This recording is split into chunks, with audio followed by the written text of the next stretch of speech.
Assalamualaikum warahmatullahi wabarakatuh. Tabipun. Perkenalkan, Kami dari kelompok RBL 9 Fisika Dasar TPB 23. kali ini kami di sini akan menjelaskan hasil karya kami dari tugas research based learning, yaitu air mancur Heron yang menerapkan hukum Bernoulli. Sebelum kita lanjut ke videonya, izinkan kami memperkenalkan diri. Dari saya, Angger Moreno Widanto dengan NIM 123G100069 dari program studi teknik sipil. Saya Raisa Nur Syaibah Larasati Ar-Rasyid dengan NIM 123210004 dari Prodi Teknik Sipil. Saya Marta Perlianti dengan NIM 123300032 dari program studi teknik keuangan. Saya Desiana Ladari dengan 15 dari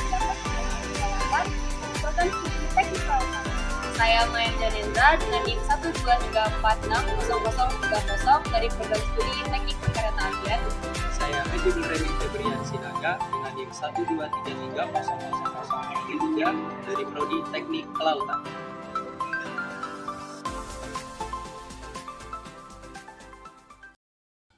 Research Based Learning, penerapan hukum Bernoulli pada air mancur Heron dari kelompok RBL 9 Fisika Dasar TPB 23. Kalian semua sebelumnya tahu nggak sih apa itu hukum Bernoulli? Hukum Bernoulli ialah hukum yang berlandaskan pada hukum kekekalan energi yang dialami pada aliran fluida. Hukum ini menyatakan bahwasannya jumlah tekanan, energi kinetik persatuan volume, dan energi potensial persatuan volume mempunyai nilai yang sama pada setiap titik sepanjang suatu garis arus. Air mancur Heron. Air mancur Heron adalah jenis air mancur yang menggunakan prinsip dasar tekanan udara untuk menciptakan efek air. Prinsipnya didasarkan pada tekanan udara yang dihasilkan oleh aliran air yang dikeluarkan dari sedotan. Menciptakan efek yang menarik saat air naik dan turun. Metode ini dinamakan sesuai dengan ahli matematika dan fisikawan Yunani kuno, Heron dari Alexandria, yang pertama kali mendokumentasikan prinsip ini. Hubungan air mancur Heron dengan hukum Bernoulli.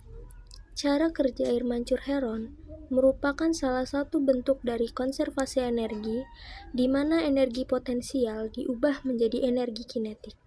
Kecepatan air yang memancur tergantung pada tekanan fluida antara wadah air pada air mancur Heron.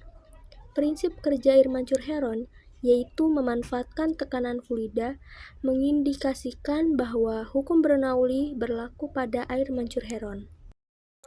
Persamaan hukum Bernoulli dapat dituliskan dengan P1 ditambah 1/2 ρ V1 kuadrat ditambah ρ GH1 sama dengan P2 ditambah 1/2 ρ V2 kuadrat ditambah ρ GH2 dengan P sebagai tekanan, ρ massa jenis fluida, V percepatan fluida, G percepatan gravitasi, dan H ketinggian. Alat dan bahan pada praktikum kali ini adalah botol plastik, lem tembak, gunting, solder, selang, dan sedotan.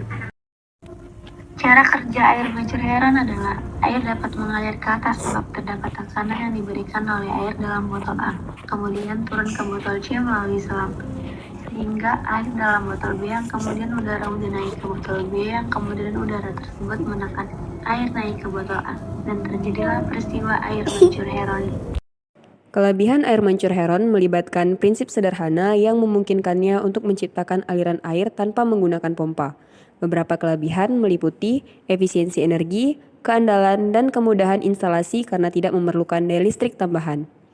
Meskipun air mancur Heron memiliki kelebihan, ada beberapa kelemahan yang perlu diperhatikan.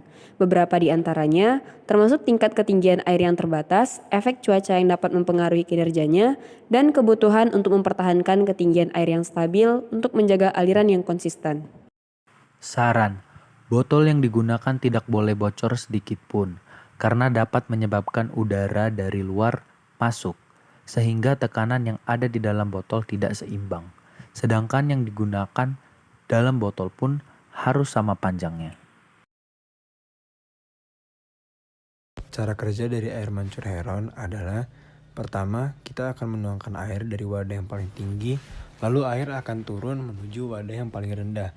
Saat air yang berada di wadah paling rendah sudah terisi, kemudian air mancur heron kita balik agar air yang berada di wadah terendah pindah ke wadah yang berada di tengah.